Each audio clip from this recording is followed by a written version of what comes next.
Desde la pujante, innovadora y hermosa ciudad de Medellín, en Colombia, iniciamos nuestra celebración de culto a Dios en íntima devoción. Íntima Devoción es una iglesia que cree, obedece, vive y proclama los efectos transformadores del Evangelio del Señor Jesús. Esta es una transmisión simultánea por nuestro canal de YouTube, Facebook e Íntima Devoción Radio. Descarga gratuitamente nuestra aplicación en las tiendas iPhone y Android. Sean todos bienvenidos.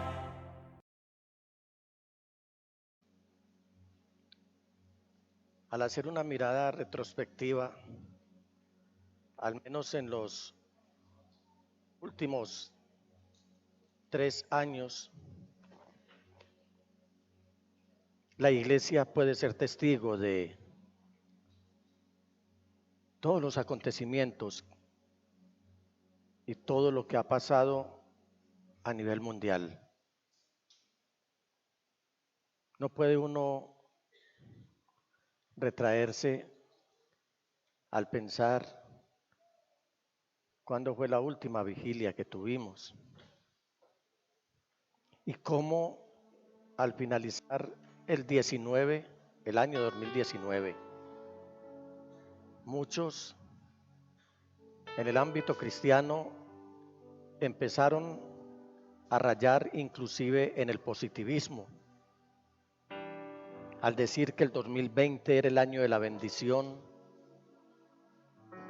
al decir que 2020 era el año de la visión perfecta, a decir que la extensión del Evangelio se iba a dar de una manera acelerada, y nunca nadie pensó, excepto los que recibimos la voz del Señor, en que 2020 iba a ser un año de una tragedia universal. No tengo el dato exacto aquí de cuántos millones de personas han muerto a causa del corona. Tampoco tengo el dato de todas las personas que fuimos contagiados, unos con mayor severidad, otros con menos severidad, pero fue algo que nos puso a meditar.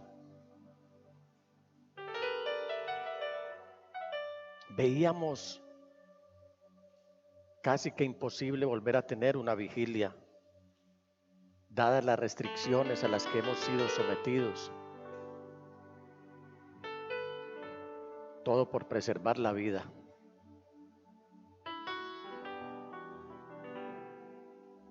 Cuando uno piensa en todo esto,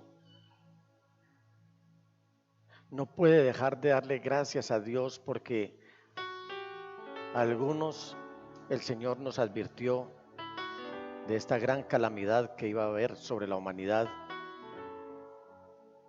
pero que esto no iba a terminar aquí, sino que apenas es el inicio de lo que le viene a este mundo. Esto era motivo para llevarnos a una aflicción,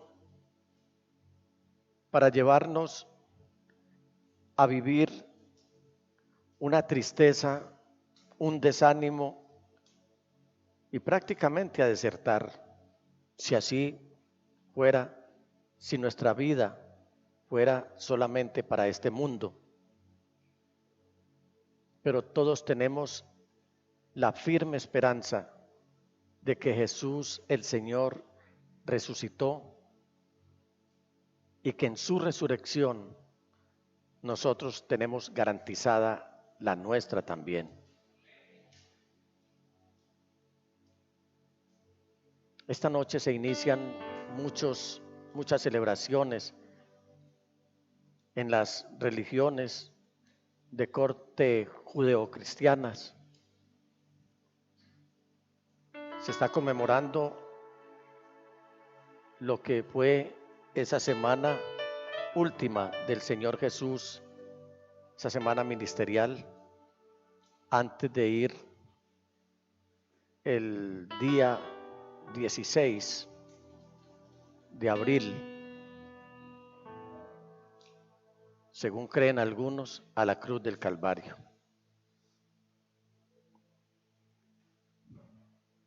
Se ilustra de muchas maneras, con películas, con procesiones, con muchas celebraciones, pero parece que todo terminará ahí y que la resurrección del Señor quedará en la más profunda oscuridad. El pueblo de Israel empieza el mes de Nisan, ahora el viernes, hasta el 23 de abril. Es lo que se conoce en el ámbito judío como el Pesaj o la Pascua. Nosotros los cristianos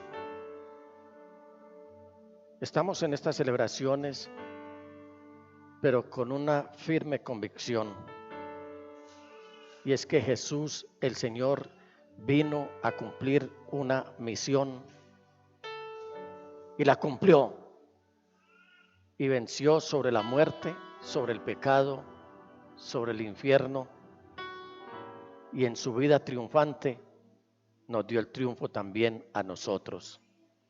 Para hablar de la resurrección del Señor Jesús, quiero llamar a un testigo de ese acto que trajo mucho regocijo y mucha esperanza a la humanidad, la resurrección del Señor. Y quiero llamar al apóstol Pedro, como quiera que fue, él fue testigo ocular de que el Señor Jesús sí resucitó. Nosotros no lo hemos visto, pero nuestra fe está fundamentada en que adoramos al Cristo que ha resucitado, que jamás nunca volverá a morir y que ahora reina y que su reino no tendrá fin. Alabado sea el Señor. Alabado sea el Señor.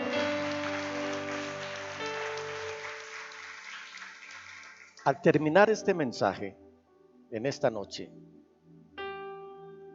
yo quiero llamarles a una reflexión a qué tan convencidos y qué tan creyentes son ustedes en que Jesús no está muerto, sino que ha resucitado. Y el tema que les quiero compartir hoy lo he llamado Misión Cumplida, la resurrección de Jesús y cómo aplicarla a nuestra vida. Llamemos a este testigo, al apóstol Pedro, y vamos a leer en su primera epístola, en el capítulo 1, versículos 1 al 9, a ver qué nos dice él acerca de la resurrección. Pedro, apóstol de Jesucristo, a los elegidos extranjeros dispersos por el Ponto, Galacia, Capadocia, Asia y Bitinia, según la previsión de Dios el Padre, mediante la obra santificadora del Espíritu, para obedecer a Jesucristo y ser redimidos por su sangre. Alabado sea Dios, Padre de nuestro Señor Jesucristo, por su gran misericordia, nos ha hecho nacer de nuevo mediante la resurrección de Jesucristo, para que tengamos una esperanza viva y recibamos una herencia indestructible, incontaminada e inmarchitable. Tal herencia está reservada en el cielo para ustedes, a quienes el poder de Dios protege mediante la fe hasta que llegue la salvación que se ha de revelar en los últimos tiempos. Esto es para ustedes motivo de gran alegría, a pesar de que hasta ahora han tenido que sufrir diversas pruebas por un tiempo. El oro, aunque perecedero, se acrisola al fuego. Así también la fe de ustedes, que vale mucho más que el oro, al ser acrisolada por las pruebas, demostrará que es digna de aprobación, gloria y honor cuando Jesucristo se revele.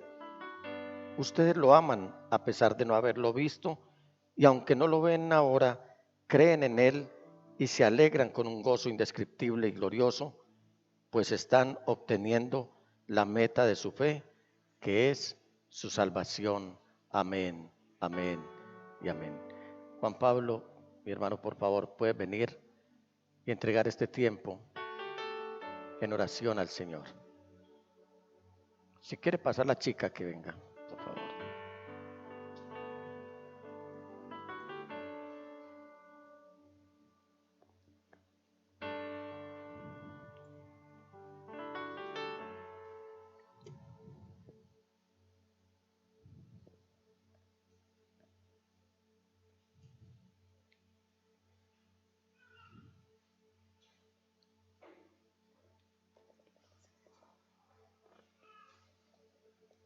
Más tiempo tengo de tomar agua.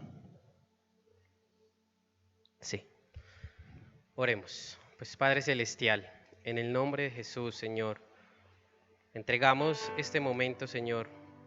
Y más que entregar el tiempo o este lugar o este momento, es entregarnos nosotros mismos, cada uno de nosotros, en devoción, como un sacrificio vivo, Señor.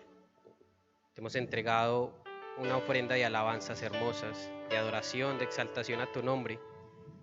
Y ahora, Señor, disponemos nuestro corazón, nuestro espíritu, nuestra alma y nuestro cuerpo a escuchar tu preciosa voz, Señor. Gracias por esta palabra que nuestro pastor trae hoy, inspirado por el Espíritu Santo. Palabra tuya, Señor Jesús. Permite que sea recalcada en nuestros pensamientos y en nuestro corazón. Permítenos, Señor Jesús, reconocer las verdades aquí expuestas y cómo aplicarlas a nuestra vida, Señor Jesús. En tu nombre santo hemos orado, por el poder de tu Espíritu Santo, Señor Jesús. Amén y amén. Amén, amén y amén. Misión cumplida. Voy a llamar un momentico por acá al Pastor Junior. Pastor, ven por favor.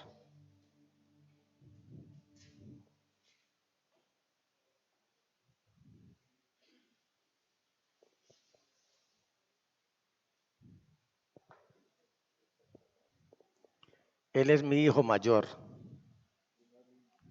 ¿Aló? Y el más lindo. Y el más lindo.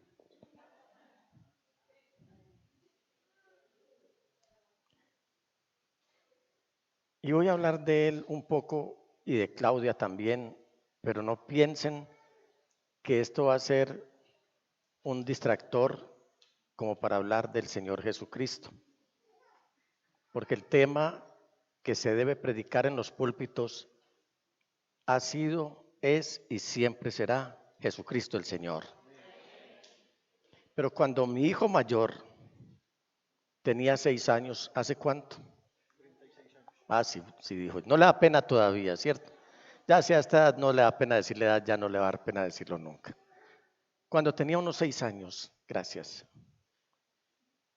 junto a su abuelo, asumió el reto de compartir el evangelio en distintos barrios de Medellín y de algunos pueblos cercanos. Seguramente él lo puede ratificar, pero él aprendió muchísimas cosas al oír a su abuelo predicar el evangelio, sembrar la semilla de la palabra del Señor, y aprendió, entre otras, a encontrar a alguien para contarle las verdades acerca del Señor Jesús, su vida, muerte, sepultura y resurrección. Yo quisiera interactuar unos minutos otra vez con él y decirle, ¿recuerdas a la primera persona que tú le hablaste del evangelio estando muy niño todavía? Mera persona, tal vez sí sé quién es. ¿Y puedes hablarnos de ese momento? Estábamos en un culto familiar en el barrio Manrique. Y de esas cosas que antes de hablarle hice una travesura. Recuerdo que me pusieron a predicar en ese culto, yo era un niño, y yo empecé a predicar, pero después empezó el avivamiento y gritaban y cantaban y ¿se acuerdan de esas canciones? Este culto va a estar maravilloso, Se porque mueve Dios la va a mano de derramar de Dios. su poder. Entonces yo dije, no, tengo que ir a tomar algo, pero no tenía dinero y me alcanzaba para un bolis de tienda. ¿Se acuerdan de los bolis de tienda? Claro. No era Bonais, era bolis. El Bonais popular de la época, el sabroso, el de mugre en las manos y todo eso. Allá iba. Ah, bueno, muy Uno bien. se lo tomaba y si no estaba muy helado, entonces empezaba a chorrear un poquito y uno sentía el mugrecito por acá. El caso es que en medio de eso yo lo destapé, tac, la bolsita, tiré un chorrito y en ese momento le cayó el chorrito a un muchacho en su camiseta. Él fue y le puso la queja a mi abuelo, es decir, fueron a poner una queja del predicador del culto. Así que mi abuelo me dijo, hey, tienes que ir a disculparte, tienes que ir a pedirle perdón. Y en ese instante pues empecé a pedirle perdón, le dije que yo no había tenido la intención, pero como estábamos tan evangelísticos, le compartí el mensaje del evangelio a ese hombre que, si no estoy mal, se llamaba Diego.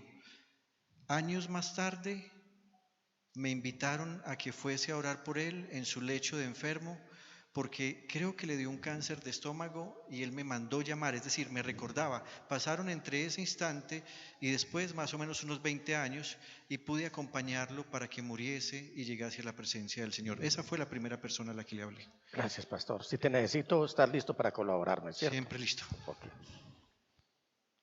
Esas cosas y otras más, seguramente él las aprendió y seguramente él las practicó también en su casa, porque él tiene una hermana, mi niña, mi hija Claudia. Y un día él decidió compartir el evangelio a Claudia, que es un poco menor que él. Debe estar con los niños. Así que una tarde él le pidió a Claudia que se sentara en una silla en la sala de la casa y le dijo: ahora quiero contarte algo importante. Ese niño de solo 6 años comenzó a contarle a su hermana Claudia toda la verdad del evangelio. Empezó a hablarle de la muerte, de la sepultura y de la resurrección del Señor Jesús. Ella se sentó allí y, créalo o no, lo escuchó con atención a su hermano. Mi esposa Marlene, que estaba mirando y escuchando desde la cocina, no podía creer que en realidad Claudia estuviera sentada y dejando que su hermano le predicara. Finalmente mi hijo terminó y se alejó triunfante, habiendo entregado la verdad a su hermana, la verdad del Señor Jesús. Hoy es un día en el que es muy común que suceda lo contrario. Muchas personas escuchan el mensaje del evangelio y no tienen reparo en gritar o reprochar: yo ya sabía todo eso, lo cual no es muy alentador para quien comparte la palabra de Dios. Nos sucede con mucha frecuencia cada que compartimos el evangelio y escuchamos: no, yo ya sabía eso, porque nos falta los sabelotodos por ahí. Y la verdad es que la iglesia cristiana, la comunidad cristiana, se parece mucho más a estas personas que dicen saberlo todo, más de lo que nosotros pudiéramos creer. Hace poco pasó lo que llamamos el Domingo de Ramos, o llaman el Domingo de Ramos. Próximo domingo es el Domingo de Pascua, y es probable que usted vaya a la iglesia solamente esos 2 días, porque cree que Jesucristo murió en una cruz para pagar la pena por sus pecados y por los míos, que la cruz fue el objetivo de Jesús desde el principio, que Él nació para morir, para que por medio de su muerte nosotros pudiésemos vivir, que cuando Él cumplió el propósito por el cual había sido enviado a este mundo, Él pudo decir con gran satisfacción: tetelestai, que en el idioma original griego significa todo está hecho. En otras palabras, misión cumplida, todo ha terminado. Este tetelestai, si en producción me ayudan, yo les agradezco infinitamente. Este tetelestai se puede ilustrar de la siguiente manera. Es como cuando un artista, un pintor, plasmó su obra en un lienzo, terminó, se retira, la observa bien, vuelve y se acerca, mira algún detalle, vuelve y se retira y ve que su obra quedó perfecta.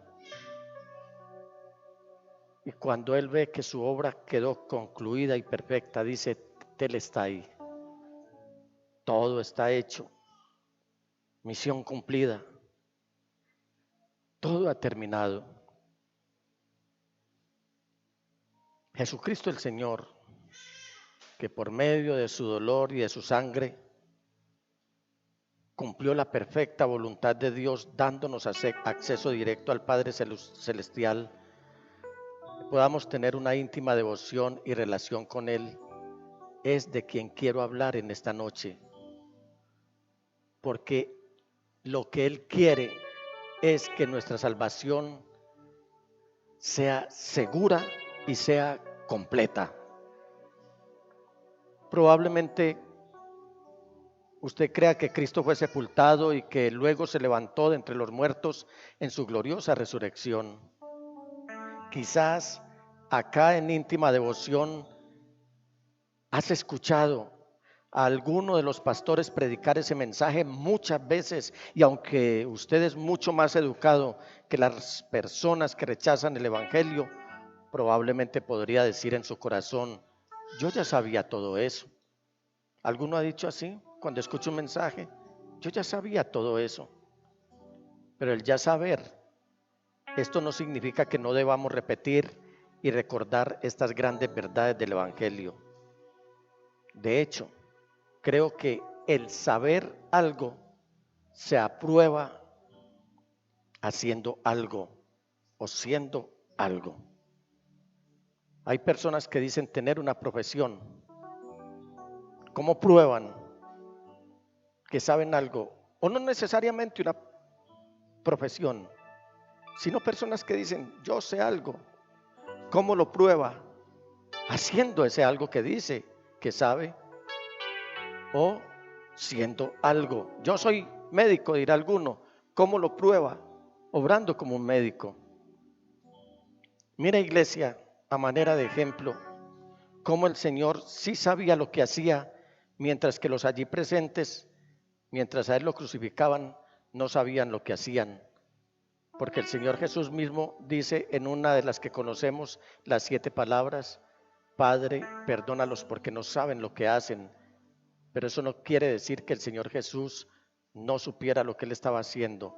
Él estaba dando la más grande y clara prueba de amor por cada uno de nosotros. Si así no fuera, ninguno de nosotros estaría aquí. Tal vez esa sea la razón por la que la persona del común que dice ser cristiana no cree que existan verdades absolutas. He oído a muchos cristianos decir que no hay verdades absolutas. Yo creo, por ejemplo, que Jesucristo es la verdad absoluta. Yo creo que la Biblia es la palabra de Dios absoluta. Yo creo que Dios es absoluto. Si no lo creyera, no lo estaría predicando aquí. Y como creo todo esto, también creo que hay un infierno. Y como creo que hay un infierno, también creo que hay cielo. También muchas personas no creen que las relaciones sexuales fuera del matrimonio son pecado y que la Biblia es la inspirada palabra de Dios sin errores ni contradicciones. A algunos se les metió a buscar contradicciones en las Sagradas Escrituras y debaten sobre el tema. Yo creo que la Biblia no se contradice y anhelo que usted también lo crea así. Otros creen que la Biblia simplemente contiene la palabra de Dios y que las personas pueden ir al cielo si son sinceros en su religión, incluso si su religión no tiene nada que ver con Jesucristo. Hay personas que dicen yo soy de tal religión, de tal corriente, yo me manejo muy bien, yo hago yoga, yo no le hago mal a nadie, yo creo que yo me voy a salvar. Miren mis hermanos, religión que no tenga a Jesucristo y a su palabra como el centro de su enseñanza, no es una religión verdadera. Otros están pensando cosas, haciéndose su propio pensamiento y su propia religión para autojustificarse y luego creer que por llevar una vida así someramente van a tener la salvación. Les doy esta estadística.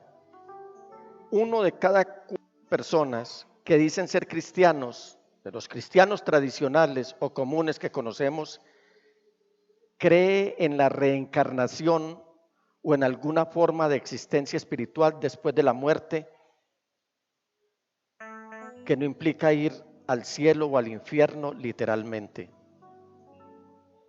Pregúntele usted a las personas que dicen creer en la reencarnación y usted va a quedar sorprendido, porque si les pregunta a qué religión pertenecen, la mayoría practican la religión común o tradicional.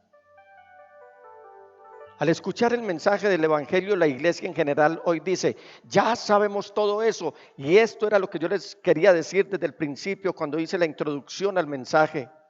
Hemos caído en una desidia, hemos caído en un sueño espiritual tremendo, y ya nos la damos de tan expertos que se nos habla de Génesis y yo ya sabía todo eso. Se nos habla de los salmos, yo ya sabía todo eso. Hace poco un pastor con quien compartía me dijo, mira, el pastor fulano de tal ha sido premiado con el Guinness Record porque se sabe todo el Antiguo Testamento de memoria. Eso parece muy gracioso, pero creo que no, porque aunque si bien es cierto debemos guardar la palabra del Señor, lo debemos hacer para no pecar contra Él y no para buscar que nos den un premio de los Guinness Records. ¿Por qué? Porque una persona que dice saberse la Biblia de memoria o parte de ella es muy proclive a que esté diciendo yo ya sabía todo eso. Hay algunos estudiantes que salen de los seminarios, de las facultades de teología y de las universidades teológicas y vienen a las iglesias más por cumplir con un compromiso religioso que por escuchar la palabra del Señor, porque solamente basta ver cómo se sientan en su irreverencia para ellos estar con esa actitud gritando a grandes voces, yo ya sabía todo eso que el pastor está predicando. Y cuando nosotros los pastores estamos trayéndoles el mensaje a través de discipulados, a través de predicaciones, no lo estamos haciendo por llenar un espacio. Nuestra meta es que su fe sea fortalecida y que usted no decaiga ante cualquier obstáculo o dificultad que tenga que atravesar. Porque es muy triste lo que les voy a decir. Es posible que mucha parte del cristianismo se haya vuelto, como lo advirtió el apóstol Santiago, el hermano medio del Señor Jesús, en su carta en el capítulo 1, versículo 22, cuando dice, no se contenten solo, no se contenten solo con escuchar la palabra, pues así se engañan ustedes mismos. ¿Qué debemos hacer? Llevarla a la práctica. Escuchar y no hacer es no haber realmente escuchado con ánimo de obedecer. Esa es la razón por la que el Señor solía decirle a los hipócritas y a los religiosos de su época, el que tenga oídos para oír, que oiga. Hermanos amados, quiero que hagamos una prueba. Quiero probar si realmente hemos comprendido o no la verdad del Evangelio, si realmente sabemos todo eso, si realmente lo hemos entendido o no y mostramos evidencia por la forma en que vivimos.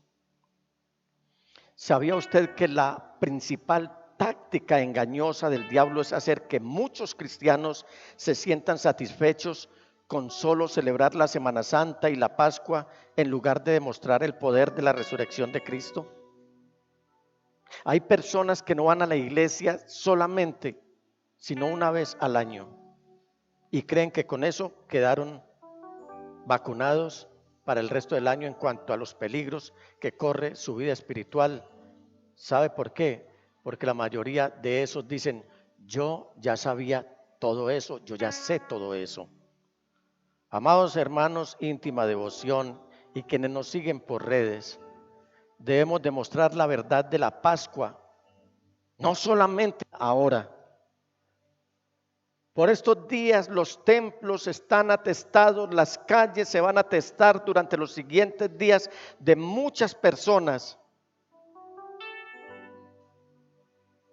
que quieren demostrar santidad solamente por esa época, pero nosotros debemos demostrar la santidad no solamente en la que conocemos como la Semana Santa o la Pascua, sino demostrar la resurrección de Cristo Jesús durante todo el año, día y noche.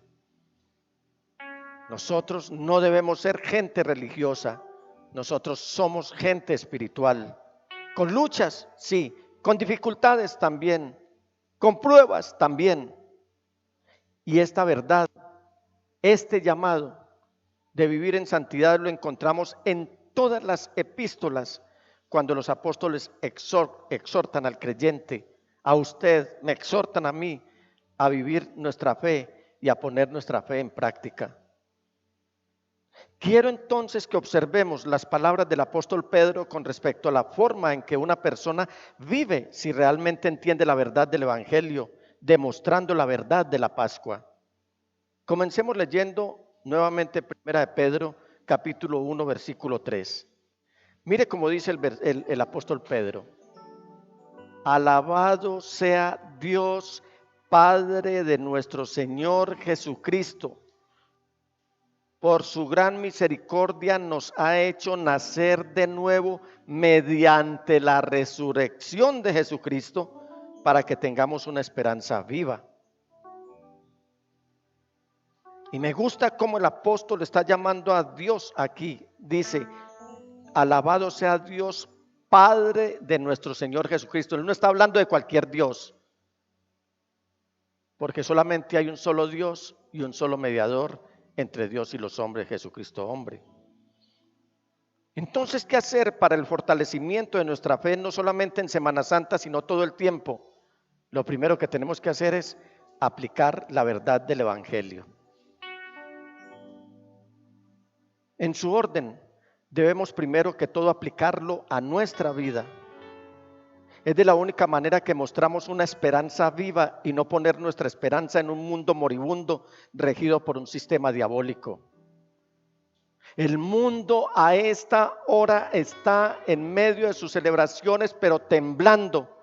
Muchos andan en una incertidumbre marcada por lo que va a ser el futuro político de Colombia. Hoy hay preocupación por lo que se hizo en la reunión de Río, en el pacto de Río de Janeiro. Hoy hay preocupación en los hermanos, tristemente, que porque en un gobierno la carne valía 5,000 y que hoy vale 15,000. Y yo digo, y puede que vaya a llegar un gobierno en el que la carne no se va a conseguir ni a 5,000 ni a 16,000, porque todo va a escasear.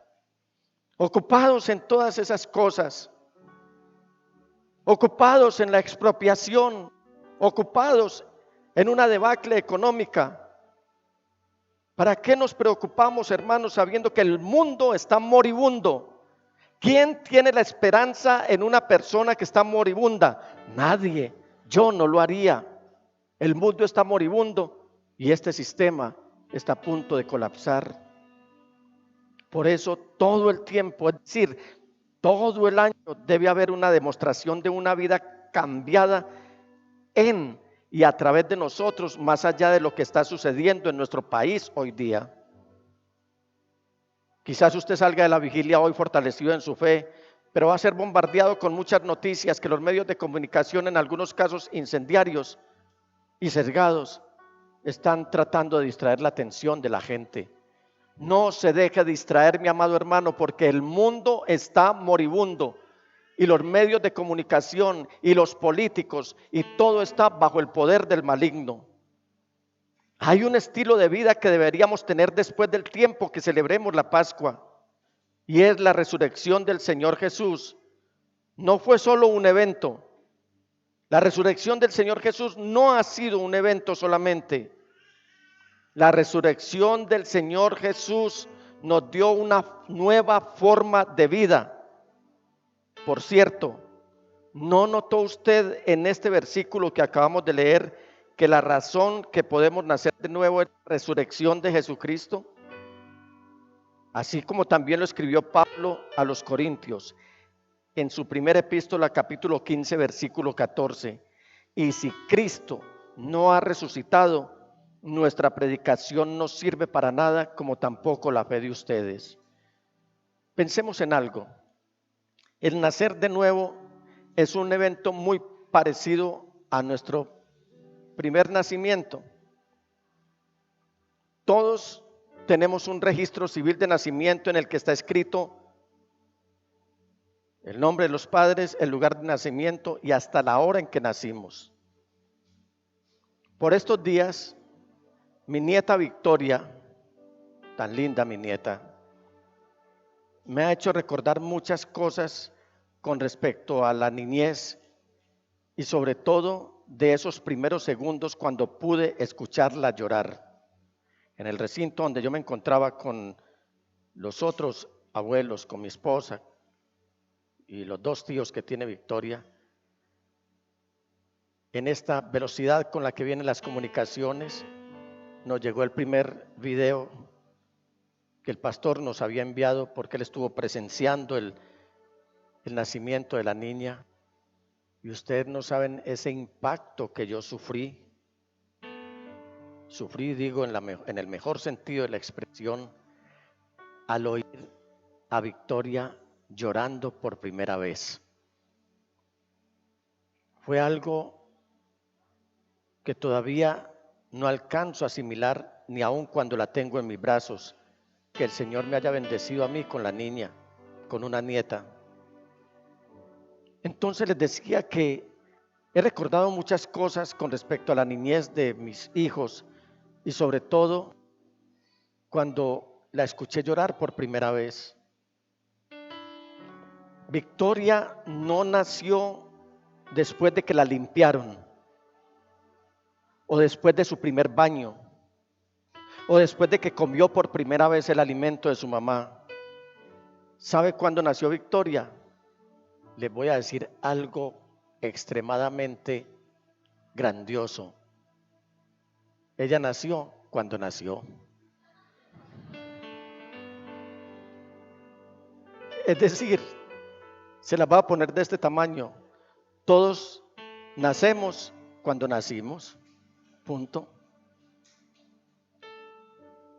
De la misma manera, no nacemos de nuevo después de unirnos a una iglesia y de limpiar nuestras vidas, después de asistir a un discipulado y tomar algunas decisiones para vivir mejor, después de asistir al culto dominical durante todo un año.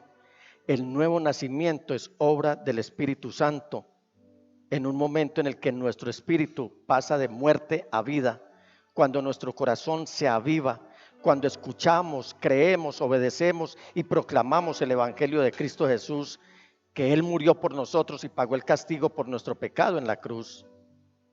En el mismo momento en el que dijimos en nuestro corazón y con nuestra boca, creo que Cristo Jesús hizo eso por mí y quiero recibir todo lo que Él ha hecho por mí y entiendo que todo lo que soy debe pertenecer a Él.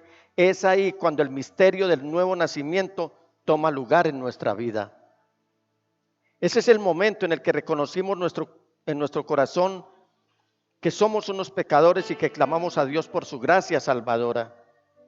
Hoy nos está hablando del nacimiento, del nuevo nacimiento en las iglesias. Hoy se está hablando mucho de prosperidad, se habla mucho de dinero, se habla mucho de cómo adornar el recinto donde se reúne la iglesia. Hoy se habla mucho de los 5 pasos para alcanzar el éxito económico. Es más, hoy muchas predicaciones están basadas solamente en pedir y pedir y pedir diezmos. Ese no es el tema en las predicaciones. El tema de la predicación es hablar de que por Jesucristo y por su resurrección nosotros hemos podido nacer de nuevo. En mis primeros 47 años, no voy a tener segundos 47 años. En mis 47 años de cristianismo, no sabría decirle con cuántas personas he hablado que se han criado en la iglesia, pero que nunca han invocado el nombre del Señor Jesús. Creen que Él es el Salvador del mundo, pero nunca lo han pedido como su Salvador y nunca le han pedido a Él que venga a habitar en su corazón, que se convierta en su Salvador y Señor.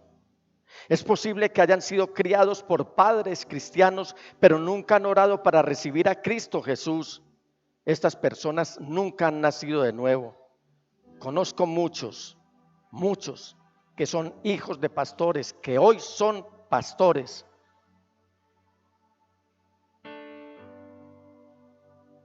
Y que eligieron ser pastores porque el Señor los llamó. Antes que elegir, el Señor los llamó y los respaldó y los está confirmando porque decidieron algún día nacer de nuevo, creyendo que por la resurrección del Señor Jesús es que tenemos vida nueva. Pero hay muchas personas que nunca han nacido de nuevo. Recuerdo en este momento a un rabino que al escondido por la noche se le acercó al Señor Jesús queriendo saber cómo llegar al cielo. Pero el Señor le dijo lo mismo que le diría a usted en esta noche. No te sorprendas de que te haya dicho, tienen que nacer de nuevo. Juan 3:7. El Señor no le dijo a Nicodemo, empieza a ir a la sinagoga todos los sábados o empieza a seguirme. Él dijo, tienes que nacer de nuevo. ¿Cómo podemos experimentar este nuevo nacimiento? Pablo lo escribió en su epístola a los Romanos, diciéndonos que este nuevo nacimiento solamente lo podemos experimentar invocando el nombre del Señor Jesús. En Romanos 10:13 dice, porque todo el que invoque el nombre del Señor será salvo. ¿Lo podemos repetir? Vamos a ver cómo se oye de bonito lo que Pablo nos dijo. Porque todo el que invoque el nombre del Señor será salvo. ¿Puede usted invocar el nombre del Señor en esta noche? ¿Puede invocar el nombre del Señor en esta noche? Alabado sea el Señor. Alabado sea el Señor. No es necesario orar en voz alta o con alguien más, o solo, o de rodillas, o de pie. Sin embargo, en algún momento debemos abrazar el Evangelio e invocar, como lo hicimos esta noche, el nombre del Señor Jesús para que nos salve. Nuestra meta es que nos salvemos, mis amados hermanos, y el único que nos puede salvar se llama Jesucristo, el cual murió, pero que hoy vive y vive para siempre. Este es el primer paso en la vida después de la Pascua. No podemos dar más pasos en la dirección correcta hasta que nos unimos a los que están en el camino estrecho que conduce a la vida eterna. No ponemos nuestra esperanza en un mundo moribundo, ponemos nuestra esperanza en un Salvador viviente que tiene un nombre y ese nombre es Jesús el Señor. ¿Qué hacer entonces para el fortalecimiento de nuestra fe, no solamente en Semana Santa, sino todo el tiempo? 2. Aplicar la verdad de la resurrección a nuestras vidas. Sigue diciendo el apóstol Pedro, alabado sea Dios, Padre de nuestro Señor Jesucristo, por su gran misericordia, nos ha hecho nacer de nuevo mediante la resurrección de Jesucristo, para que tengamos una esperanza viva y recibamos una herencia indestructible incontaminada e inmarchitable. Tal herencia está reservada en el cielo para ustedes. Hermanos amados, consideremos bien y reconozcamos que nuestra riqueza eterna en Cristo Jesús está garantizada y dejemos de estar clamando por cosas temporales. Señor Jesús lo dijo muy claramente: busquen primeramente el reino de Dios y su justicia, y todas las demás cosas les serán añadidas. Realmente deberíamos estar demostrando una diferencia con el incrédulo, que no cree que haya nada más importante en esta vida. Hoy mucha gente cree que lo importante es todo lo que tenemos como bienes, y eso es pura basura prematura. Debe verse una diferencia entre nosotros y aquellos que creen que esto es todo lo que hay, lo tangible, lo que vemos, lo que tocamos. También que el presente es todo el cielo que vamos a tener y todo el infierno que vamos a atravesar.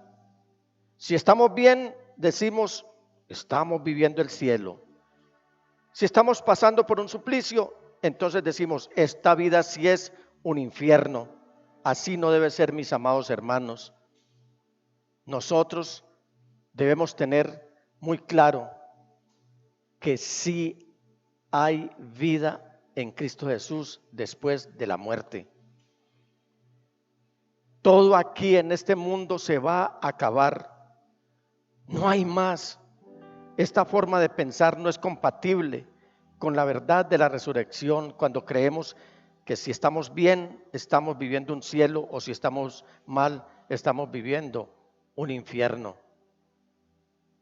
Se me ocurrió mirar nuevamente ayer algunos aspectos sobre la vida del don Carlos Ardila Lule. Ya él no vive, dueño de uno de los conglomerados económicos más importantes de este país. Y el escritor decía, a la hora de su muerte, don Carlos Ardila tenía la expectativa de generar más empleos, abriendo más empresas en ciertos lugares del país. ¿Sabe qué pasó con don Carlos Ardila Lule? Se murió y nada trajo a este mundo y nada se pudo llevar de aquí. Queda a la espera de un juicio. Y así le pasa al rico y al pobre, al que tiene y al que no tiene, al grande y al pequeño, al blanco y al negro, al gordo y al delgado, a todos. Si no aseguramos la salvación aquí, no creamos que las cosas que tenemos nos van a salvar, porque la vida del ser humano no consiste en los bienes que posee. La resurrección del Señor Jesús nos enseña que cuando la vida termina aquí, ese apenas es el comienzo. Quiero que volvamos a leer el versículo y note que el apóstol escribe en 1 Pedro 1, 3 y 4. Alabado sea Dios Padre de nuestro Señor Jesucristo, por su gran misericordia nos ha hecho nacer de nuevo mediante la resurrección de Jesucristo, para que tengamos una esperanza viva y recibamos una herencia indestructible, incontaminada e inmarchitable. Tal herencia está reservada en el cielo para ustedes. Y quiero llamarle la atención en esta noche, en estos tres adjetivos que describen y califican nuestra herencia. Lo primero que el apóstol dice es que es una herencia indestructible. ¿Por qué indestructible? Él escribe que nuestra herencia es indestructible usando un término griego que significa nunca se estropeará, nunca se va a arruinar, nunca se va a echar a perder, nunca se va a podrir, nunca va a perecer. De esa herencia sí debemos estar echando mano nosotros. Usted hace el mercado. Todos los que tenemos obligaciones familiares hacemos el mercado. Y cuando vamos a hacer el mercado compramos alimentos perecederos. Generalmente tienen fechas de vencimiento para avisarnos cuando ya no es seguro consumirlos. Yo le digo a mi esposa Marlene antes de que destape algún alimento, fíjate bien en la fecha de vencimiento. Algunos, buscando preservar su economía, van y compran el mismo producto a otro lugar y dicen, no, es que allí es más barato. Qué tan raro que allí es más barato este producto que aquí, que lo acabo de averiguar. Pero no se fijan que es que ese que es más barato tiene la fecha de vencimiento más próxima y por eso lo están mercadeando. Y hago un paréntesis aquí, hermanos. Fíjense en la fecha de vencimiento de los alimentos. Cierro el paréntesis. Ahí en el empaque de esos alimentos hay una fecha de vencimiento. A pesar de todo eso, parece que esa fecha no nos importara. La indiferencia y la irresponsabilidad de muchos es tal que creen que al meter el producto que está a punto de vencerse o que está vencido 10 segundos en el horno microondas, ya con eso solucionaron el problema y que la fecha de vencimiento se va a renovar automáticamente y que con eso basta. El apóstol Pedro nos está diciendo que nuestra herencia es eterna, que no tiene una fecha de vencimiento. Esta nunca se va a echar a perder. Nuestra herencia es eterna y va a durar para siempre.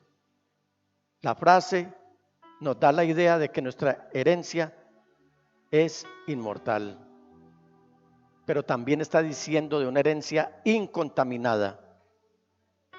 El apóstol amado luego agrega el adjetivo incontaminado. Esta palabra en griego lleva la idea de ser sin mancha ni contaminación. La idea es que no ha sido siquiera tocado por la maldad. Nuestra herencia es impecable, perfecta, sin mancha ni contaminación. Ese término impecable a veces lo usamos para decir que hay una ropa que es impecable o para resaltar una cualidad de algo. No, esa persona es impecable. Miren, mis amados hermanos, esa palabra impecable es que no está siendo contaminada por el pecado. Eso es lo que quiere decir esa palabra. Y nuestra herencia es incontaminada porque no ha sido salpicada por el pecado. Pero también sigue diciendo el apóstol Pablo el apóstol Pedro, que nuestra herencia es inmarchitable. El tercer adjetivo que Pedro usa para describir nuestra herencia es inmarchitable. Esta palabra la usaban los autores griegos clásicos para hablar de la belleza de las flores. En otras palabras, la belleza de nuestra herencia en gloria es grandiosa e impresionante.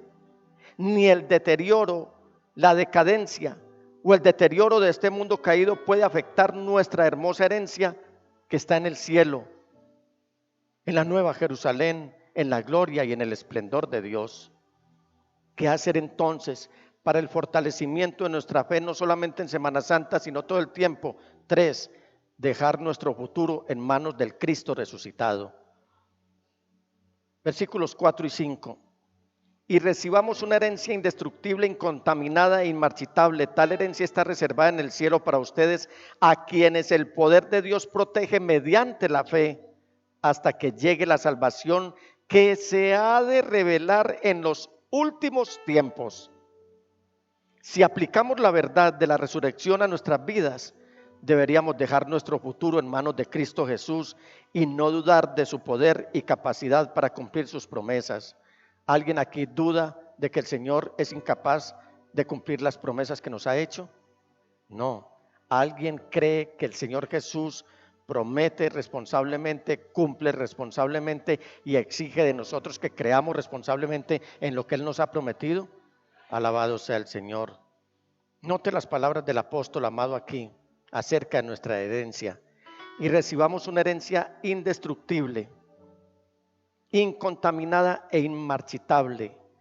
Tal herencia está reservada en el cielo para ustedes, a quienes el poder de Dios, mire estas bendiciones, por eso esta salvación es tan grande, a quienes el poder de Dios protege mediante la fe hasta que llegue la salvación que se ha de revelar en los últimos tiempos. Alabado sea el Señor.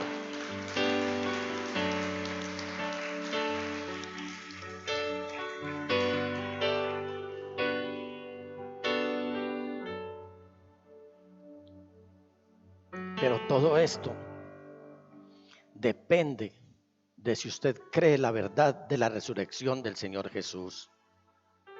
Nuestra confianza entonces procede de la vida de Cristo Jesús. Si Él está vivo, yo tengo la vida garantizada, la vida eterna. La resurrección de Cristo Jesús en el pasado demuestra la capacidad que Dios tiene de resucitarnos para nuestro futuro eterno. Hace poco tuve la oportunidad la semana pasada junto a el pastor Junior y la pastora Claudia de estar llevando las exequias, las honras fúnebres de la señora madre de nuestra hermana Jimena. Y era impresionante ver el desfile de personas llevando sus propios muertos al cementerio. No sé cuántos hubo pastor ese día y cuántos había después, pero en ningún rostro se veía reflejada la más mínima expresión de alegría en las personas que estaban enterrando sus muertos, porque seguramente no saben de que la esperanza nuestra para la vida eterna tiene un nombre y su nombre es Jesús el Señor. Alabado sea el Señor.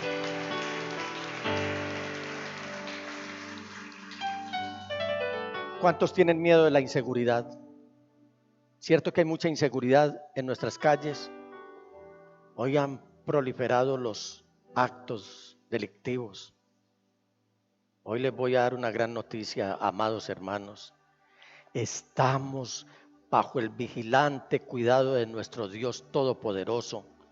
Tenemos una reservación en el cielo y nada puede destruirla, nada puede borrarla, nada puede contaminarla, nada puede disminuirla, nada puede desplazarla. Alabado sea el nombre del Señor.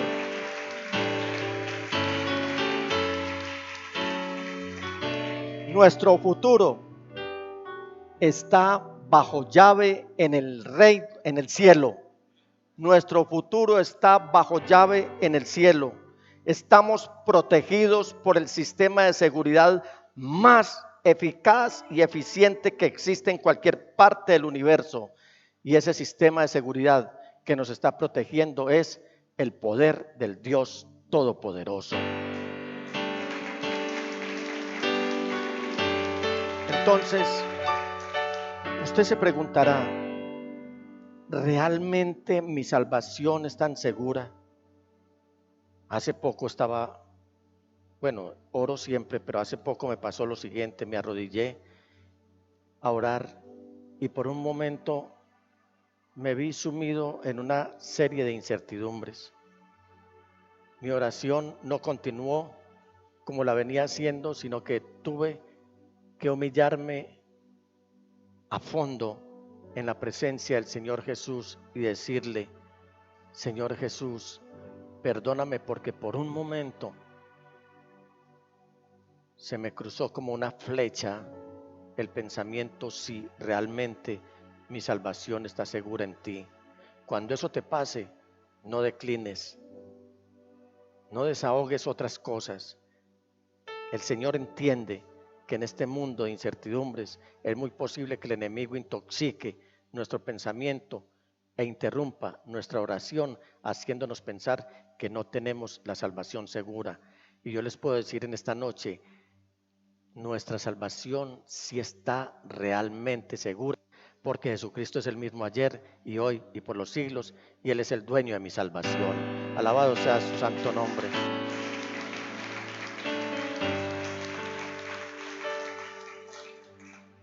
¿Puede alguien quitarme la salvación? ¿Sabe qué enseña la religión popular? Que la salvación se puede perder al cometer pecados mortales. Eso es lo que enseña la religión popular. Esa religión popular o tradicional, por ejemplo, dice tener el poder tanto para otorgar gracia salvadora como para revocar esa gracia. Eso es lo que le dicen a la gente. Sin embargo, Jesucristo el Señor nos dijo algo tan especial que nos lo relata el apóstol Juan en el capítulo 10, versículos 27, 28 y 29. Mis ovejas, son palabras del Señor Jesús, oyen mi voz y yo las conozco y ellas me siguen. Yo les doy vida eterna y nunca perecerán. Literalmente lo que está diciendo es: no se perderán jamás, ni nadie podrá arrebatármelas de la mano. Mi Padre que me las ha dado es más grande que todos, y de la mano de mi Padre, mire esto, lo puse bien grande, nadie las puede arrebatar. En otras palabras, cualquiera que sea capaz de quitarnos la salvación tendría que ser más grande que Dios. Como nadie es más grande que Dios, nadie puede quitárnosla. Durante muchos siglos se ha discutido si la salvación se pierde o no, a tal punto que la iglesia misma se ha dividido por lo menos en dos grandes grupos: los calvinistas, quienes afirman que la salvación no se pierde usando la expresión salvo para siempre salvo, y los arminianos, quienes afirman que la salvación se recibe por gracia, pero que requiere de obras para permanecer en ella. Sin embargo, en íntima devoción creemos que hay una pregunta más importante en cuanto a si la salvación se pierde o no. Esa pregunta es: ¿puede un condenado ser salvo? ¿Qué queremos decir con esta pregunta? Piensen esto: los seres humanos hacemos parte de una especie caída delante de Dios por causa del pecado. Algunos piensan que la condenación se experimenta solo hasta el momento de la muerte. Es por eso que muchos cristianos constantemente preguntan: pastor, se murió este familiar que tanto amo, ¿será que se condenó? En cuanto al estado real de la humanidad caída, el Señor Jesús afirmó que no es necesario esperar hasta la muerte para que alguien reciba la condenación, sino que si estando en vida no le recibe a Él como Salvador y como Señor, ese ser ya está condenado. En Juan 3, 17 y 18 nos dice el amado apóstol: Dios no envió a su Hijo al mundo para condenar al mundo, sino para salvarlo por medio de Él.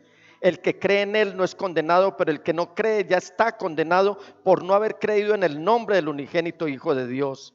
Sin embargo, Dios mismo le ha dado a la humanidad caída una oportunidad para que salga de su estado de condenación y así reciba la salvación. Esto se da cuando un ser humano pecador recibe por la fe a Cristo Jesús como su Salvador y como su Señor. Ahora bien, pensemos: ¿puede un condenado ser salvo? Pregunto, ¿puede un condenado ser salvo? Sí, dígalo, sí puede ser salvo, porque si no, nosotros no tendríamos la esperanza de salvación. Esto ocurre cuando por medio de la fe que se produce al escuchar el mensaje del Evangelio, el individuo acepta la salvación y la libertad que Jesucristo le da por medio de su sacrificio en la cruz. Esto significa que ninguna cosa que pueda pasarnos en esta tierra puede cambiar nuestro capítulo final. Nuestro último capítulo será en los cielos y continuará por toda la eternidad. Entonces, si aplicamos la verdad de la resurrección, debemos revelar una esperanza viva y no poner nuestras esperanzas en un mundo moribundo. Debemos reconocer nuestra riqueza eterna en Cristo y dejar de clamar por cosas temporales. Debemos dejar nuestro futuro en las manos del Señor Jesús y dejar de dudar si Él puede o no cumplir su promesa. ¿Qué hacer entonces para el fortalecimiento de nuestra fe, no solamente en Semana Santa, sino todo el tiempo? 4. Debemos ser personas alegres y gozosas y no reflejar la cultura deprimida y sin esperanza que nos está rodeando. Hoy la gente está llena de depresión, hoy la gente está llena de tristeza. Nosotros no somos satélites de un mundo moribundo, nosotros somos, como nos llamó el Señor Jesús, la luz del mundo para alumbrar a todo aquel que está en tinieblas. Pedro no está diciendo que nos alegramos por la presencia o la ausencia de pruebas. Él está diciendo que nos alegramos a pesar de las pruebas. Mire cómo dice el versículo 7 y el 8. El oro, aunque perecedero, se acrisola al fuego. Así también la fe de ustedes, que vale mucho más que el oro, al ser acrisolada por las pruebas, demostrará que es digna de aprobación, gloria y honor cuando Jesucristo se revele. Ustedes lo aman a pesar de no haberlo visto y aunque no lo ven ahora, creen en Él y se alegran con un gozo indescriptible y glorioso.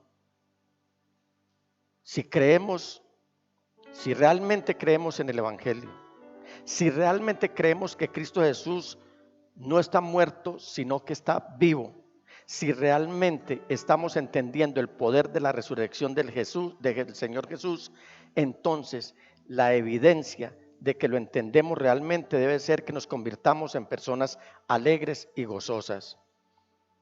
Hermanos, yo creo que usted cantó hoy las alabanzas con mucho gozo. Y a veces cuando estamos pasando por pruebas, es cuando más cantamos, oramos y cantamos. El Señor muestra su poder, el Señor hace su milagro, el Señor nos saca de la prueba y la gente que conoce nuestro testimonio cuando hemos pasado por dificultades empiezan a decir, pero mira, como está pasando por dificultades y lo vemos gozoso, es porque nosotros tenemos nuestra esperanza viva en que el Señor es el único que nos puede sacar de la tribulación cuando estamos atravesando diversas pruebas y es el único que nos permite vivir el triunfo porque Él ya triunfó sobre todo lo demás y por eso nosotros podemos decir, nosotros estamos alegres porque el Señor ha hecho con nosotros grandes maravillas. Alabado sea el Señor.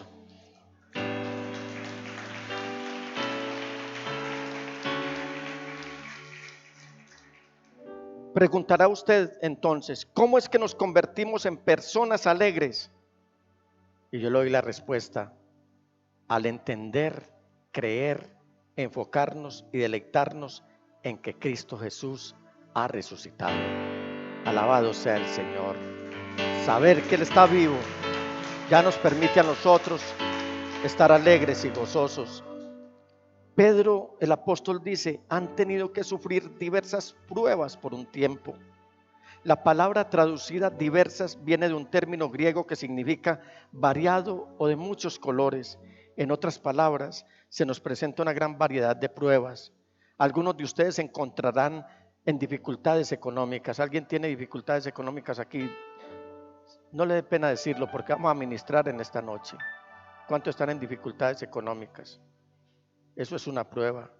Algunos de ustedes experimentarán enfermedades, mientras que otros permanecerán saludables la mayor parte de sus vidas. Algunos de ustedes vivirán una vida larga, mientras que otros puede que mueran jóvenes. Algunos de ustedes se enfrentarán desafíos al criar a sus hijos. Por ejemplo, un fiel hermano en la fe me dijo recientemente que su hija a la edad de 16 años les anunció a él y a su esposa que no creía en el Evangelio de Cristo y estaba admitiendo abiertamente su incredulidad, es decir, que era atea. Eso es una prueba para unos padres de familia. Algunos cristianos tendrán pocas dificultades para criar a sus hijos. Algunos lucharán con enfermedades y dificultades físicas. Algunos envejecerán sin problemas. En resumen, algunos experimentarán un camino mucho más difícil que otros. La verdad es que si creemos que Jesús resucitó, no debemos hundirnos ni abrumarnos tanto con decisiones y dificultades y desafíos y dolor y sufrimiento y ansiedades y así sucesivamente, evitando de esa manera reflejar la desesperación, la depresión y el desánimo de nuestro mundo que no tiene la esperanza viva. 2022, año de la esperanza en Jesús. Alabado sea el Señor. Nosotros, los que tenemos esta esperanza, debemos ser personas gozosas y alegres. ¿Cómo podemos saber que realmente hemos entendido la resurrección del Señor Jesús y tenemos nuestra esperanza en Él? Siendo personas que no ponemos la esperanza en un mundo moribundo, sino que demuestran tener una esperanza viva. No clamamos por las cosas de este mundo, sino que nos deleitamos en la herencia eterna en Cristo Jesús. No nos preocupamos dudando del poder de Dios para cumplir su promesa, sino que descansamos en Él poniendo nuestro futuro en sus manos. No reflejamos en nosotros a este mundo deprimido y desesperado que nos rodea, sino que mostramos un espíritu y un corazón alegre y gozoso. En otras palabras, debemos ser esa clase de cristianos que no se contentan con oír un sermón en Semana Santa o en la Pascua o ir a una procesión, sino que están demostrando que hay vida después de la Pascua y no solo en Semana Santa, sino todo el tiempo. Jesús es nuestra Pascua y eso nos basta para ser fieles 24/7. Alabado sea el Señor. Desde la pujante, innovadora y hermosa ciudad de Medellín, en Colombia, hemos transmitido la celebración de culto a Dios en íntima devoción.